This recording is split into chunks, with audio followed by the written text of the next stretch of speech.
HOA demanded free access to my Tesla charger and ended up ruining her own Lexus. It all started when she knocked on my door. She smiled, but I could see something in her eyes, a look of entitlement. She demanded free access to my Tesla charger. I was about to say no, but I had no idea what was coming next. A few days later, I watched in disbelief as her Lexus fried itself. And what happened next? Well, let's just say, karma doesn't just hit back. It hits hard. Welcome to HOA Unit. Hey there, I'm Adam, and welcome to the channel. I live in a quiet little suburban neighborhood, but let me tell you, there's nothing peaceful about the drama that's been unfolding here. When it comes to dealing with the HOA, things can get a little wild. Now, let's dive into today's story, where a power trip led to something you won't believe. Get ready, because things are about to get heated. Grab some popcorn. This one's a ride. It was a quiet morning. The kind of morning where everything felt normal. Until there was a knock at my door. I wasn't expecting anyone, but as soon as I opened it, I saw her, the HOA president. You know, the one who seemed to have a problem with everything. Her smile was wide, but her eyes, they were cold, calculating, like she was about to make some big demands. She didn't waste any time with pleasantries. "I need access to your Tesla charger," she said, as if I should have been honored by the request. I was taken aback. What was she talking about? I'd never even had a conversation with her before, except when she sent me those ridiculous fines for having the wrong color flowers in my yard. But now, she was demanding something that wasn't hers, something that didn't even belong to the HOA. "No," I said, without thinking. The word came out a little faster than I intended, but it felt it right. I wasn't going to just hand over my Tesla charger, not to her, not to anyone. But she wasn't going to take no for an answer. She stood there, still smiling, still staring at me with those cold eyes. "I'll be back tomorrow," she said. "Make sure it's ready for me." And then, without another word, she turned and walked away. I closed the door slowly, my mind racing. What had just happened? Why did she think she had the right to demand anything from me? Was I supposed to just give in to the HOA's ridiculous control over everything? I shook my head, trying to brush it off. But something about her tone, her attitude, didn't sit right. She didn't just want the charger. She wanted control. She wanted to make sure everyone in this neighborhood knew who was in charge. And for some reason, she thought she could get away with it. The next day, I found myself standing in front of my Tesla charger. I wasn't going to let her win.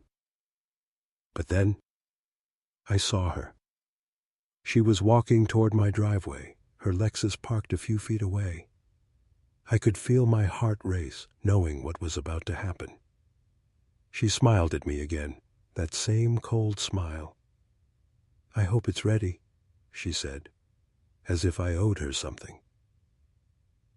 And then it happened. She tried to plug her Lexus into the Tesla charger. It wasn't even the right connector. She yanked at the cable, frustrated. But instead of just admitting she was wrong, she tried to force it. I couldn't believe what I was seeing. Her Lexus wasn't even a Tesla. So why was she even trying to use my charger? She had no idea what she was doing, and I could see her struggle. The cable was twisted, the car wasn't charging, and she was getting angrier by the second. And that's when it happened. The charging port on her Lexus fried completely. I stood there in shock. Did this just happen? Was this really happening? Her car, it wasn't going to start. She couldn't move it. She stood frozen, staring at the now useless charging port as smoke started to come out from under the hood. I felt a strange mix of emotions. Part of me wanted to laugh. Part of me felt a little bad for her. But the bigger feeling, the one that stood out, was satisfaction. She had come to my house, demanding free access to my property. And now her own car was ruined because she tried to push too far. She looked up at me, eyes wide with disbelief. "What did you do?" she asked, her voice shaking. I didn't answer. I just shook my head. "Not a thing," I said. "This is all on you." She tried to blame me, tried to say I was responsible for the damage. But deep down, I knew. This was karma. It wasn't me who had been pushing boundaries. It was her. She was the one who had started this. And now, it was all falling apart. For a moment, there was silence. The smoke from her car was still rising, and I could hear the faint hum of my Tesla charging in the background. It felt surreal, like something out of a movie. But she wasn't done yet. Oh no. She was far from done. She was going to make sure I paid for this. She would find a way to turn the tables, but what I didn't know at the time was that her next move would be even more ridiculous. What do you think she did next? Did she go straight to the HOA and complain about me, or did she try to fix her Lexus and pretend it never happened? The next day, I couldn't help but laugh a little when I saw her standing by her Lexus, trying to get it started. It wasn't even turning on. The engine barely sputtered before it went completely silent. She was still in denial, tapping the hood of her car like it was some kind of mechanical issue that had nothing to do with her trying to plug into a Tesla charger meant for electric vehicles. But she was wrong. I knew it, and deep down, so did she. This wasn't just a simple mistake. It was her arrogance, her need to control that had led her to this moment. The universe had a funny way of teaching lessons, and this one was coming at full speed. She finally looked up at me, eyes filled with frustration and disbelief. She didn't want to admit it, but I could see the anger bubbling up. It wasn't directed at her Lexus or the charger. It was directed at me. She didn't know what to say, but I could tell she was stewing, plotting how to make me pay for this incident. "You're going to regret this," she spat out. But her voice lacked the usual authority. It was more like a desperate threat that didn't carry any weight. I didn't take her seriously, and she could tell. In that moment, I knew there was nothing she could do to make me feel guilty. What could she do? I wasn't the one who fried her car, after all. But she wasn't about to let it go. This was a game to her. And if there was one thing I learned about HOA board members, it was that they never gave up easily. So I went back inside, shutting the door behind me with a soft click. I knew she'd be plotting her revenge, but I didn't care. I had bigger things to worry about, like my Tesla charger and the escalating tension with the HOA. The next few days were eerily quiet. No threatening emails, no aggressive notes. It almost seemed like everything had calmed down, but in the back of my mind, I knew better. It wasn't over. It wasn't until that Friday afternoon when things got strange. I was sitting in my living room when I heard a car pull up to the driveway. I peeked through the window, expecting to see my neighbor across the street, just another suburban moment. But no, it was her again, the HOA president. She stepped out of her car slowly, glancing up at my house. I watched as she walked toward the mailbox. She didn't say a word, just stood there, staring at it. I didn't know what she was thinking, but something about her presence made my skin crawl. It wasn't just her car. It was everything about her. Her need to control, her sense of entitlement. I had a bad feeling in my gut. And then I saw it. The HOA president reached into her purse and pulled out a small, folded piece of paper. She slipped it into my mailbox. My mailbox, which was the wrong height according to the HOA guidelines. A small thing, really, but in her eyes, it was a violation. It felt like a personal attack. Was she really doing this now, after everything that had happened? It wasn't even that my mailbox was illegal. It was just slightly above the approved height. But to her, it was a reason to make my life miserable. She wasn't going to let me off easy. That much was clear. I knew the drill. I could already hear her in my head, drafting the complaint, the passive-aggressive note that would follow. But I wasn't going to let her get away with it. Not this time. I took a deep breath, stepped outside, and made my way to the mailbox. I opened it, grabbed the note, and read it. Sure enough, it was an official warning. Violation of HOA rules. Mailbox height exceeds the permitted measurement. Immediate correction required. I stared at the note in disbelief. This was it. The final straw. I had had enough. But I wasn't going to let this slide. I had an idea. A small, simple act of defiance. What could she do?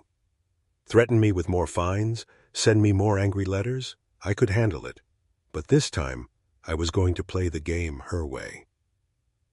I went back inside, grabbed my toolkit, and began to make my preparations. An hour later, I was standing in front of my mailbox with a smug grin on my face. The mailbox was now in perfect compliance with the HOA guidelines.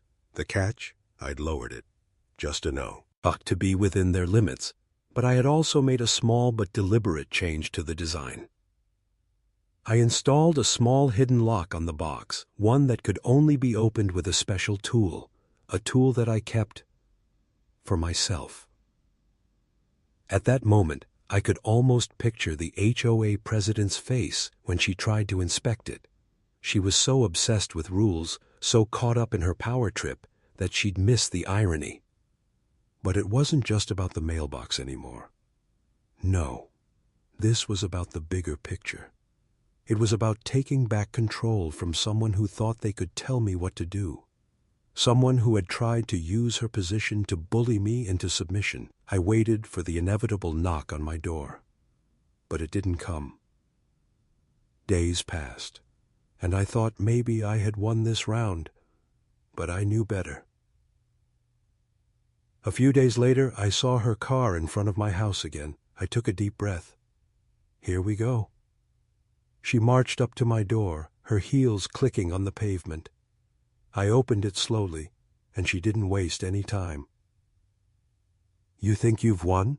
she said, her voice dripping with venom. I didn't say anything. I just stood there, watching her.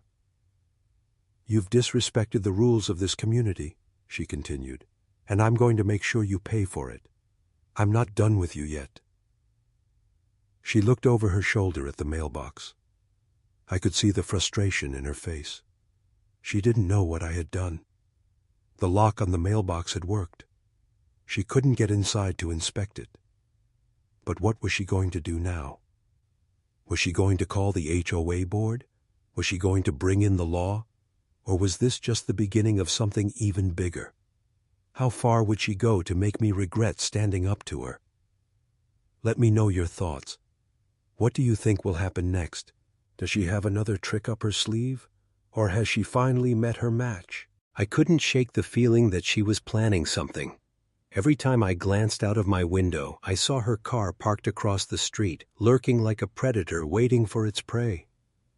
She was out there, pacing in front of her house, looking at mine, and I knew she wasn't going to let go of her vendetta. It had only been a few days since she'd tried to take control of my Tesla Charger, and already she was back with a vengeance. The mailbox was now compliant, but she wasn't satisfied. I could feel her eyes on me, like a hawk circling, waiting for its chance to swoop in. I was starting to get annoyed. How far would she go with this? How long was this game going to last? But that's when it hit me. This wasn't just about the Charger anymore, or the mailbox. She was making it personal. So, I did what any reasonable person would do when faced with an HOA president who had too much time on her hands. I decided to have some fun with it. I'm not talking about a petty prank here. No, I was playing the long game now. I knew what she was trying to do. She was trying to break me down, force me to comply, and make me the subject of her petty power trips. But this time, I wasn't going to play by her rules. I started by making little, subtle changes. The first thing I did? I painted my fence. I knew the HOA didn't like the shade of green I chose. It was too bright, too lively for their taste. But I didn't care. I painted it anyway. Then I noticed the other neighbors, people who had been too afraid to speak up before, starting to watch me. They were curious. They saw what was happening. They saw how she was trying to control everything, and for the first time, they started to wonder if maybe they didn't have to live in fear of her. I began to receive strange messages, anonymous notes slipping under my door. Some were sarcastic, others downright strange. One even said, "Your fence is too loud." But they all had one thing in common. They were from the people who lived in this neighborhood, the ones who were just as tired of the HOA's iron grip as I was. There was a growing sense of camaraderie between us, even though I didn't know who they were. They were starting to support me in their own quiet way, and I could feel the power shifting. But the HOA president wasn't about to give up. Oh no, she had one final trick up her sleeve. A few days after I'd painted the fence, I came home from work to find a letter in my mailbox. It wasn't just a standard fine, it was something worse. Violation of noise. Regulation. Your fence color is disturbing the peace.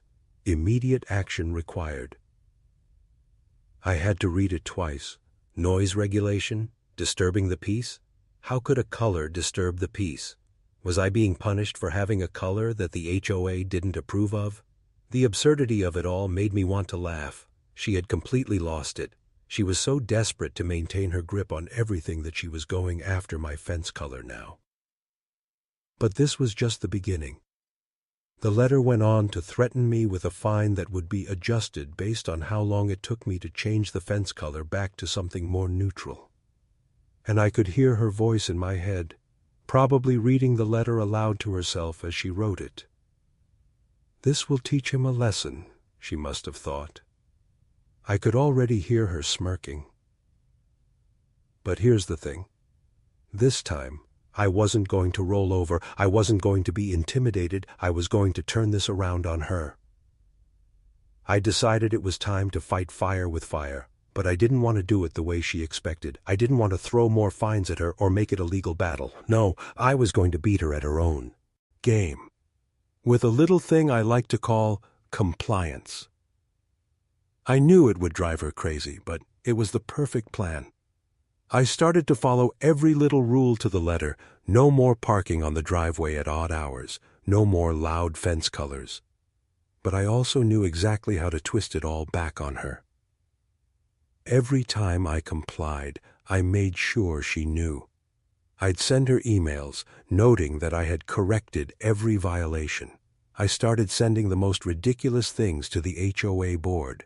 Like, I've now made sure my mailbox is exactly 4.8 inches from the curb, as per the official HOA guidelines, even though the height had already been approved by the HOA in the first place.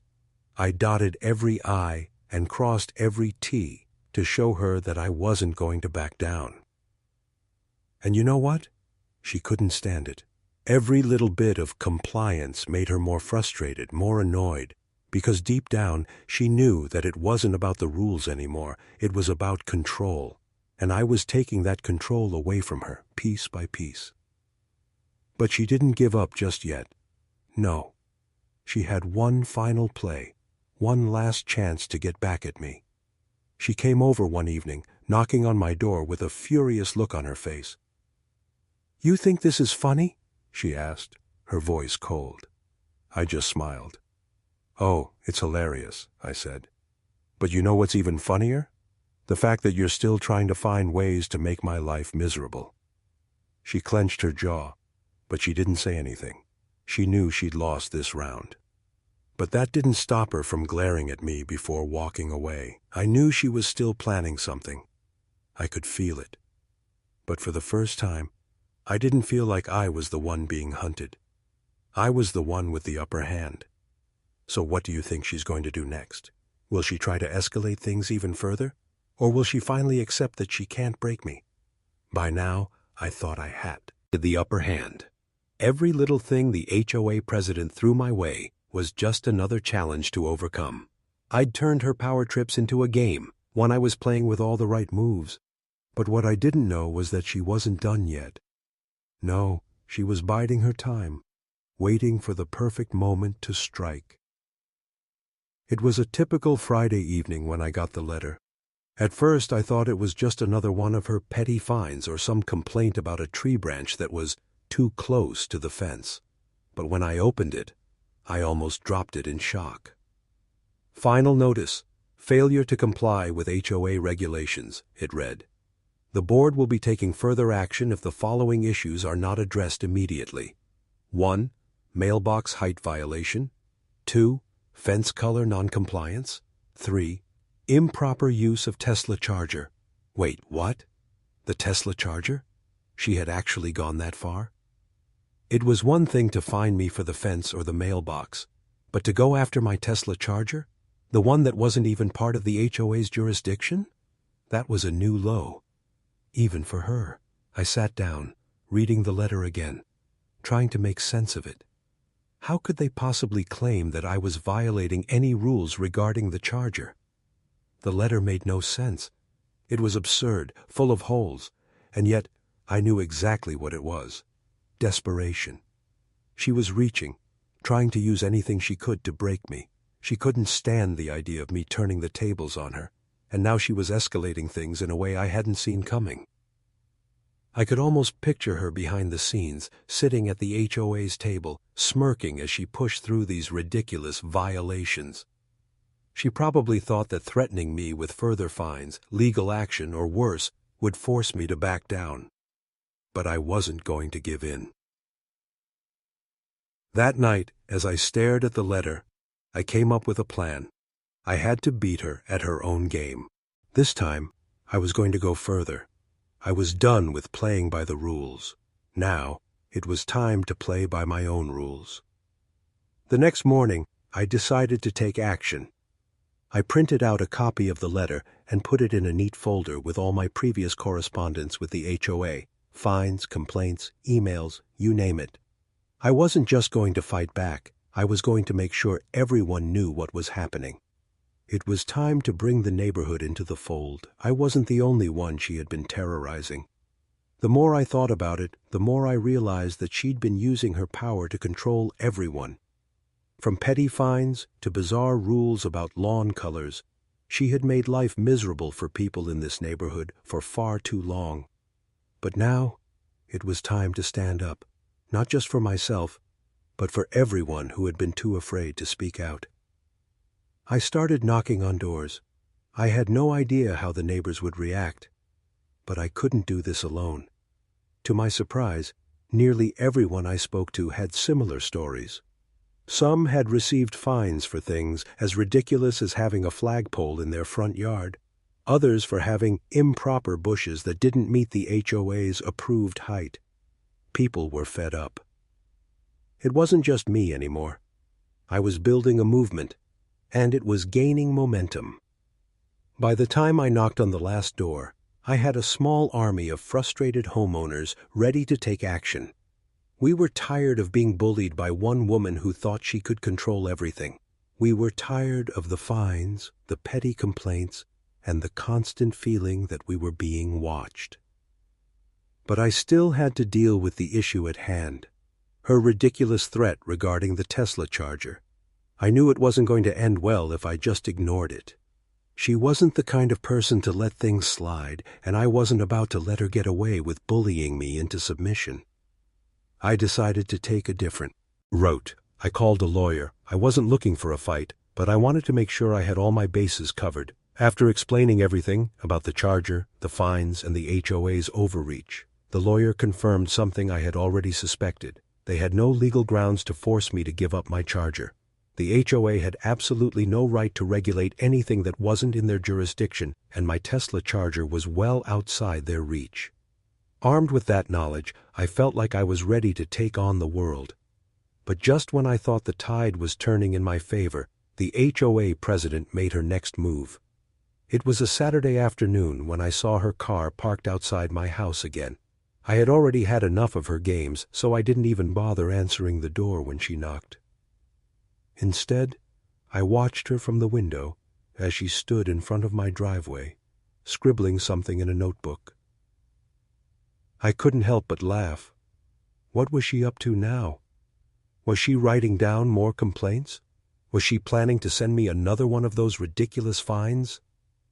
Then I saw it.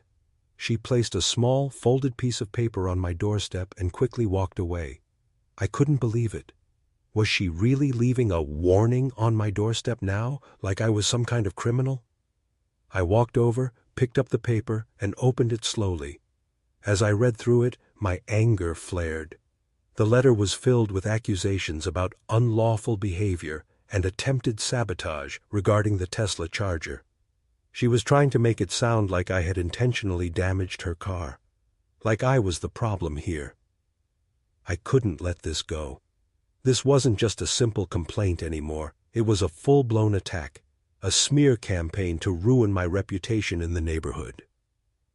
The gloves were off. She was coming at me with everything she had, and I was about to give her a taste of her own medicine.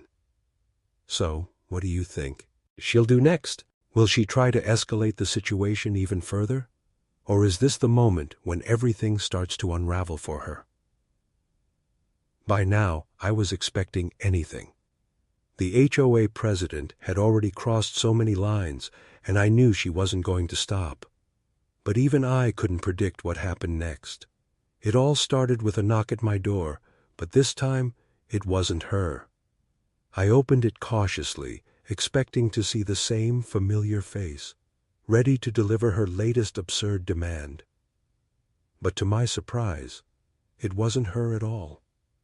Standing there on my doorstep was a neighbor I'd only seen in passing, a woman I'd never really spoken to. She looked nervous, but determined. "Are you the one who's been having trouble with the HOA?" she asked, her voice low and almost hesitant. I was caught off guard. Why was she asking about the HOA? Had she heard about the issues I'd been having? Maybe she had some information that could help me, or maybe she was another one of the HOA president's spies. I raised an eyebrow. "Yeah, that's me. What's going on?" She looked over her shoulder quickly, as though checking to make sure no one was watching. "Listen, I've been watching you, and I know what's been happening. I'm not happy about it. The HOA, they've been messing with us all for years. I just didn't know how to say anything." I was stunned. This wasn't just another complaint. This was a neighbor, someone who had finally decided to speak up. I could feel the weight of the moment, realizing that I wasn't alone in this fight anymore. "What are you talking about?" I asked, stepping aside to let her in. She hesitated for a moment, glancing around once more before speaking. "I'm part of the HOA's secret committee. Well, I used to be, but I quit after they tried to get rid of my family's garden. They didn't like the flowers I had, said they were too colorful. I didn't know where to turn, so I kept my head down. But seeing what they're doing to you, seeing how they've tried to ruin your life over something as simple as a mailbox and a charger, I can't sit back anymore." I stood there in shock, absorbing her words. She'd been part of the HOA? A secret committee? This was something else. How had I never suspected? There was a whole underground of people who felt the same way I did. She continued, "I've been keeping tabs on the HOA's meetings, and I know exactly what they're planning next. They're going after your property now. Not just your charger, but your whole house. They're trying to push you out of the neighborhood, and they've been making plans to escalate everything. They're already talking about bringing in the city to get the police involved. It's not going to stop until you leave." I couldn't believe what I was hearing. The HOA president had gone from making petty demands to full-blown threats? This wasn't just about power trips anymore. This was about revenge. She wasn't satisfied with my defiance. She wanted to destroy me. But there was something else, something that surprised me even more. "I don't want you to get hurt," she said, looking at me with a sense of urgency. "I've been hearing rumors that they're planning something big, and I think they've set their sights on you next. I know this isn't much, but I've got something that could help you. It's a copy of one of their private meeting notes. It's got the full list of complaints they're planning to file against you, plus some other things that might surprise you."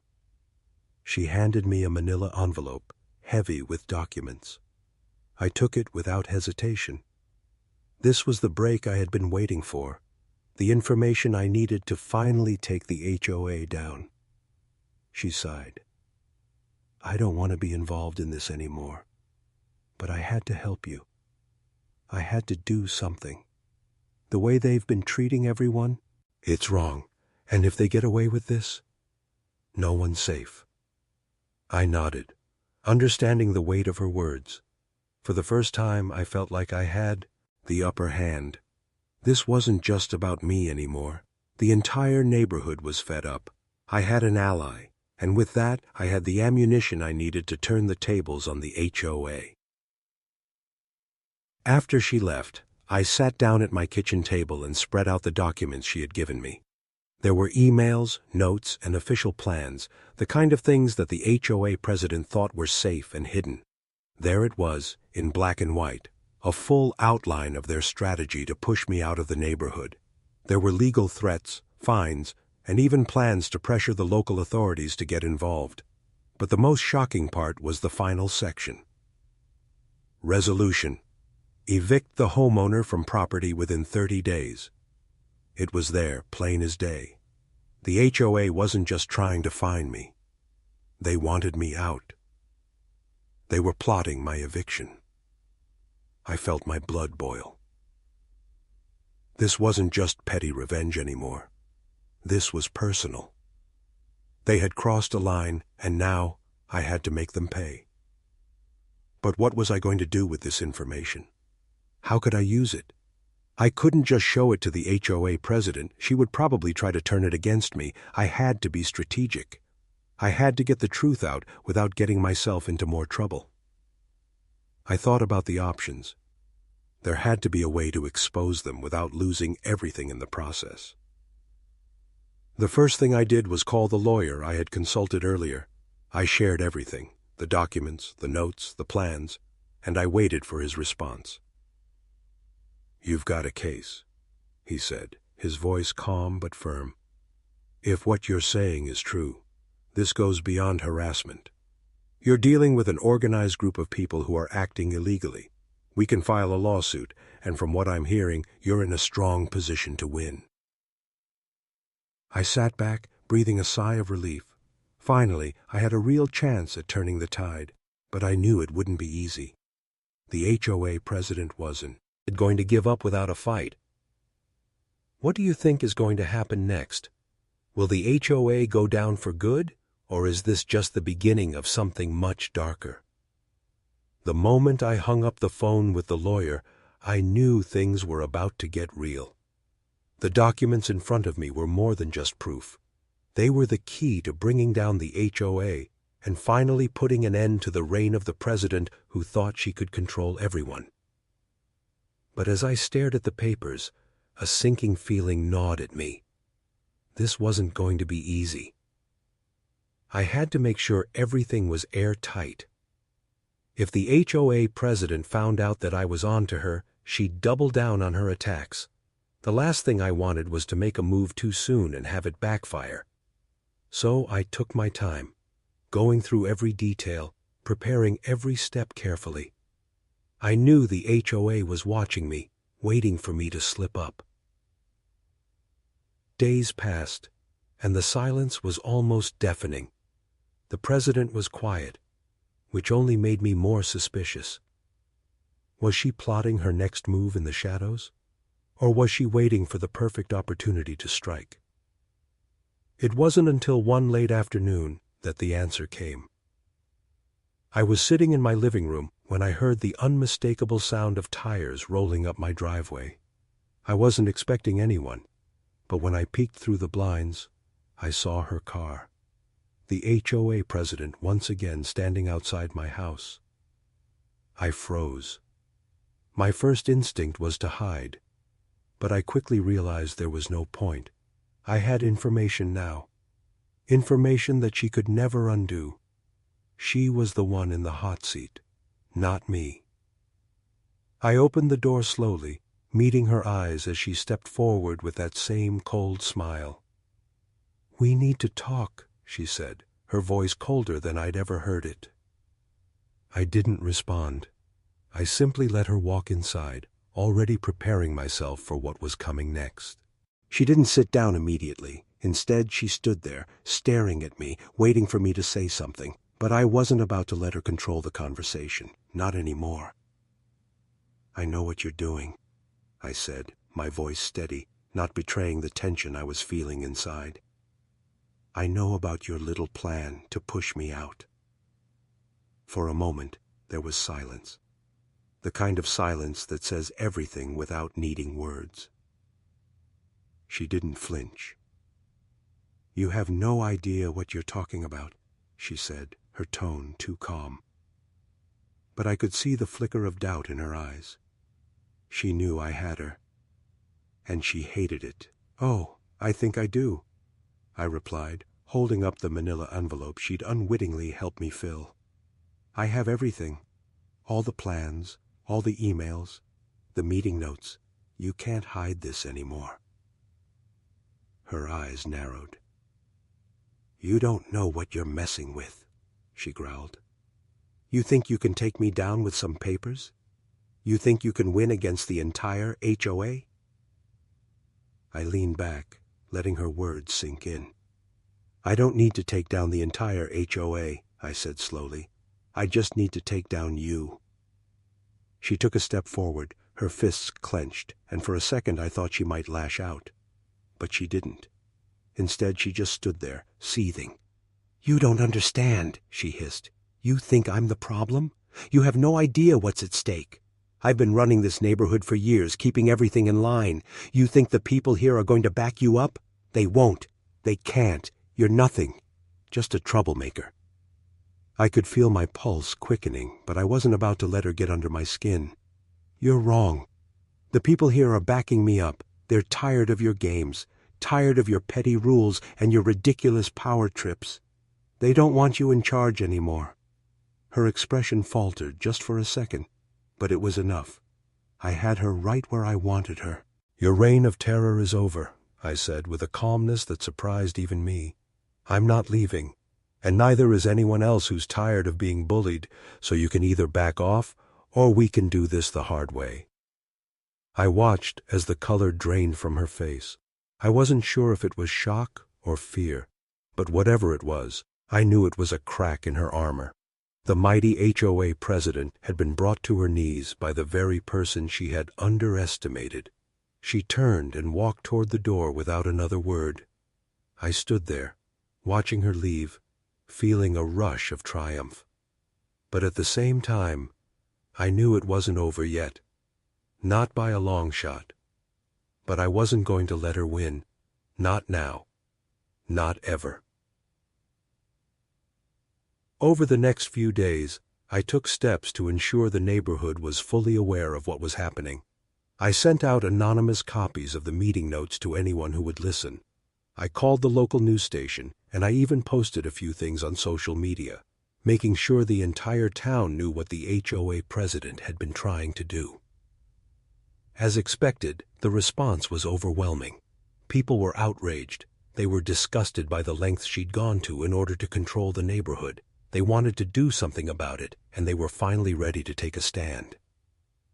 But then, the unexpected happened. One afternoon, I received an unexpected email from an unfamiliar address. It was short, to the point, and it made my blood run cold. "We know what you're doing. You think you're safe? You're not. We have everything on you. You should have kept your mouth shut." The email was followed by a strange attachment, a file with only one name on it: property liens. I opened it, and my stomach sank. The HOA had done more than just plot my eviction. They had started making legal moves. They were trying to sabotage my finances. They had filed a lien against my property. And it was all red. I in motion. What was I going to do now? How far would the HOA go to make sure I lost everything? What will they do to stop me from exposing them? The moment I saw that email, everything changed. The HOA wasn't just trying to push me out anymore. They were trying to destroy me. The lien they had filed was a direct threat. They were taking everything from me, and I had no idea how far they were willing to go. This wasn't a game anymore. This was war. I sat frozen, staring at the screen. My first instinct was to panic. A lien? That's not something that could be easily undone. They were going after my property, but I couldn't let them see me sweat. If I gave up now, they'd win. They'd break me. I knew I had to act fast. I couldn't sit around and hope the problem would go away. This was bigger than just me. It was about standing up to someone who thought they could control the lives of everyone around them. It was about showing that the HOA president wasn't untouchable. She had to be stopped, once and for all. I picked up the phone and called my lawyer, barely able to keep the panic out of my voice. "I need your help," I said. "The HOA, they've filed a lien against my property. I need to know what I can do about it." He was quiet for a moment, then replied, "I'm on it. This is illegal. They can't just do that. They've overstepped their bounds. I'll start the process of getting that lien removed. But it's going to take time." Time. That's something I didn't have. I knew she wasn't going to just sit around and wait for me to fight back. The HOA president was ruthless. She wasn't going to stop until I was out of the picture. But I had one thing she didn't: the truth. The more I thought about it, the more I realized this was my chance to finally bring the entire HOA down. I had evidence, proof that they were acting outside of the law. I had the emails, the meeting notes, everything that showed how corrupt they were. I wasn't just going to sit back and let her win. I spent the next few hours gathering everything I could: emails, documents, legal papers, anything that could help me expose what was really going on. I wasn't just fighting for myself anymore. I was fighting for every person in this neighborhood who had been terrorized by the HOA's rules. I was fighting for the future of this community, so people didn't have to live in fear of a group of people who thought they were above the law. That night, I went to bed with a plan. I was going to the HOA board meeting the next day. I knew they would try to shut me down, but I had something they couldn't ignore. I had the truth, and I was going to make sure everyone knew it. The meeting started like any other. The board members sat around the table, eyes glazed over, like they were bored with the process. But as soon as I stood up and started speaking, everything changed. "I have something to show you," I said, my voice steady but strong. "I have proof of what's been going on in this neighborhood. Proof of the illegal actions your president has taken. I know about the lien. I know about the plans to evict homeowners, and I'm not going to let it go any longer." I watched as their faces turned from indifference to shock. The HOA president's smug grin faded as I pulled out the documents, the emails, the meeting notes. I laid everything on the table, one piece at a time. The room was silent as they went through the papers, and I could see their confidence begin to crumble. The lies were out in the open. There was nowhere to hide. The HOA president stood up, her face pale, her hands shaking. "You don't know what you're doing," she said, her voice faltering. "You're making a mistake. You have no idea who you're up against." I didn't flinch. I know exactly who I'm up against, I said. And I'm done being afraid. The tension in the room was palpable. The other board members were whispering to each other, some of them looking uncomfortable, others just staring at the documents I had laid out. But no one said a word. And then, as if on cue, one of the other board members, the one who had been silent the whole time, spoke up. We didn't know about any of this, she said, her voice barely above a whisper. If what you're saying is true, then the HOA president has been acting on her own, outside of the board's decisions. This is a violation of the community's trust. The president's face twisted in anger. You can't do this, she hissed. I built this community. I made it what it is. I leaned forward, staring her down. You built this community by tearing people apart, by using fear and intimidation to control everyone. That's not leadership. That's tyranny. The room was still, and for the first time, I saw cracks in her armor. She wasn't the unshakable force she had once been. She was just a person, desperate to hold on to the power she had abused for so long. The board members exchanged glances, and slowly, one by one, they nodded. We'll have to investigate this further, one of them said. But based on what you've presented, we'll be suspending the president from her position until this is resolved. I couldn't believe it. It was happening. The very people who had made our lives miserable were being held accountable. It wasn't over yet, but this was the beginning of the end. The president stormed out of the room, her face a mask of fury. But I knew deep down she knew she had lost, and that was enough for me. But just as I thought I had won, the door to the meeting room opened again, and the lawyer who had been working with me stepped inside. I've got some news, he said, his face grim. The HOA president is trying to make a final move. She's going to go after our finances. She's already contacted the bank. You need to be prepared. I took a deep breath. This wasn't over, not by a long shot, but I wasn't going to back down. I'd come this far, and I wasn't going to let her win. What do you think she's going to do next? Will the HOA president try to escalate things, or is she finally out of moves? What's your next move if you were in my shoes? Let me know your thoughts in the comments below, because trust me, the real battle is just about to begin.